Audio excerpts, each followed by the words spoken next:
Okay, let's pick back up on the conversation that Janie's having with the problematic character, Miss Taylor. Alright, or Miss Turner. Oops, there's a typo there, I just realized. Miss Turner. Alright, so this is Miss Turner speaking. I wants you to meet him more special. Miss Turner's talking about introducing Janie to her brother. You and him would make a swell couple if you wasn't already married. He's a fine carpenter when he can get anything to do. Yeah, maybe so, but I is married, so ain't no use in considering. Miss Turner finally rose to go after being very firm about several other point of views of either herself, her son, or her brother. She begged Janie to drop in on her any time, but never once mentioning tea cake. Finally she was gone, and Janie hurried to her kitchen to put on supper and found Tea Cake sitting in there with his head between his hands. Tea Cake, I didn't know you was home. I know you didn't. I've been here a long time listening to that heifer run me down to the dogs, trying to tell you off from me. So that was what she was up to? I didn't know. Course she is. She got some no-count brothers she wants to hook you up with and take care of, I reckon. Shucks, if that's her notion, she's barking up the wrong tree. My hands is full already. Thank you, ma'am. I hates that woman like poison. Keep her from around this house. Her look like a white woman, with that mariny skin and hair just as close to her head as a 99 and a 100. Since she hate black folks, so she don't need her money. She don't need our money in her old eating place. I'll pass the word along. We can go to that white man's place and get good treatment. Her and that whittled-down husband of her, and that son, he's just a dirty trick her womb played on her. I'm telling her husband to keep her home. I don't want her around this house. So, how does Tea Cake feel about Miss Turner? So, Tea Cake explains, I hates that woman like poison, and he calls her some mean names like heifer, which isn't a nice thing to call somebody, but he really, really hates her, and he hates her because of the things that he hears her saying to Janie. He's been listening into the conversation and is really offended and hurt by what she's said. And so he plans to spread what he's overheard Miss Turner saying so that people will stop eating at her restaurant, because he figures that if she hates them so much that she shouldn't be taking their money and that they shouldn't be giving her their money. And so he also plans on visiting Mr. Turner, Mrs. Turner's husband, and telling him that his wife can't visit anymore because he doesn't want Miss Turner and Janie talking anymore. So let's see how that conversation with Mr. Turner goes. One day, Tea Cake met Turner, Mr. Turner, and his son on the street. He was a vanishing-looking kind of man, as if there used to be parts about him that stuck out individually, but now he hadn't a thing about him that wasn't dwindled and blurred, just like he had been sandpapered down to a long oval mass. Tea Cake felt sorry for him without knowing why, so he didn't blurt out the insults he had intended, but he couldn't hold everything in. They talked about the prospect for the coming season for a moment. Then Tea Cake said, Your wife don't seem to have nothing much to do, so she can visit a lot.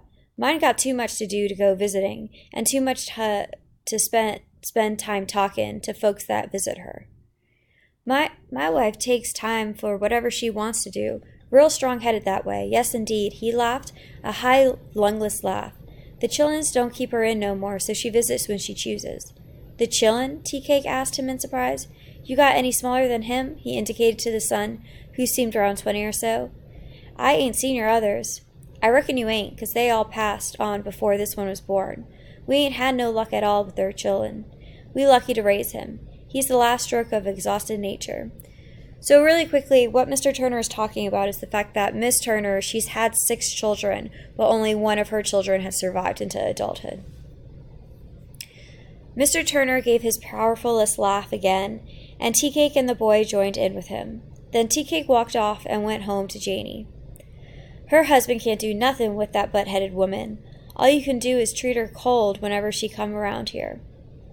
So Tea Cake realizes that Mr. Turner has no control over his wife, and Miss Turner's going to do whatever she wants. I think Tea Cake also feels a little bad because he's realized that they've lost so many children, and so he doesn't really feel like it's right to yell at Mr. Turner and fully speak his mind. So instead he goes home and he tells Janie that she's just going to have to be cold and standoffish with Miss Turner so that they'll leave them alone. So let's see how that goes.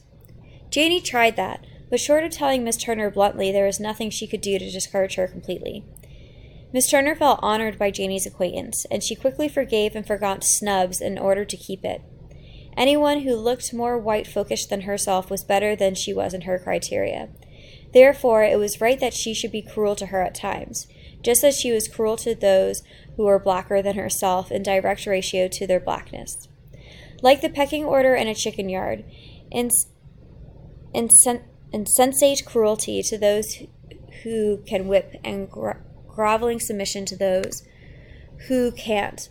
Once having set up her idols and built altars to them, it was inevitable that she would worship there. It was inevitable that she would accept any inconsistency and cruelty from her deity, as all good worshippers do from theirs.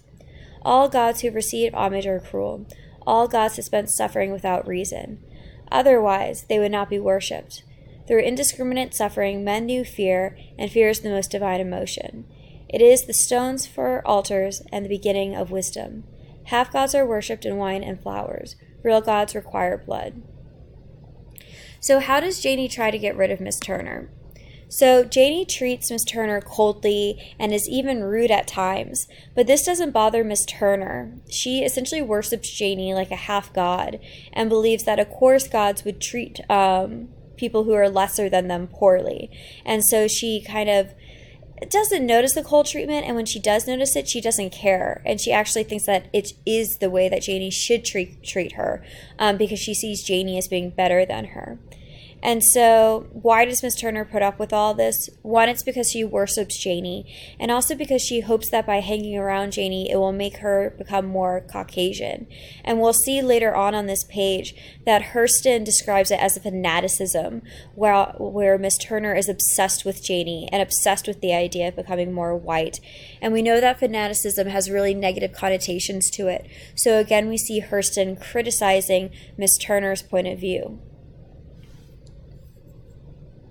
Miss Turner, like all other believers, had built an altar to the unattainable, Caucasian characteristics for all. Her God would smite her, would hurl her from her pinnacles, and lose her in deserts, but she would not forsake his altar. Behind her crude words was a belief that somehow she and others through worship could attain her paradise, a heaven of straight-haired, thin-lipped, high-nose-boned white seraphs. The physical impossibilities in no way injured faith. That was the mystery, and mysteries are chores of gods. Beyond her faith was the fanaticism to defend the altars of her God. It was distressing to emerge from her inner temple and find these black desecrators howling with laughter before the door. Oh, for an army, terrible with banners and swords. So she didn't cling to Janie Woods the woman. She paid homage to Janie's Caucasian characteristics as such, and when she was with Janie, she had the feeling of transmutation, as if she herself had become whiter and with straighter hair, and she hated tea cake first for his defilement of divinity, and next for his telling mockery of her. If she only knew something she could do about it. But she didn't. Once she was complaining about the carrying on at that juke, and tea cake snapped, "I don't make God look so foolish, finding faults with everything he made." So Miss Turner frowned most of the time. She had so much to disapprove of. It didn't affect tea cake and Janie too much. It just gave them something to talk about in the summertime, when everything was dull on the muck. Other ways, they made little trips to Palm Beach, Fort Myer, and Fort Lauderdale for their fun. Before they realized it, the sun was cooler, and the crowds came pouring back onto the muck again.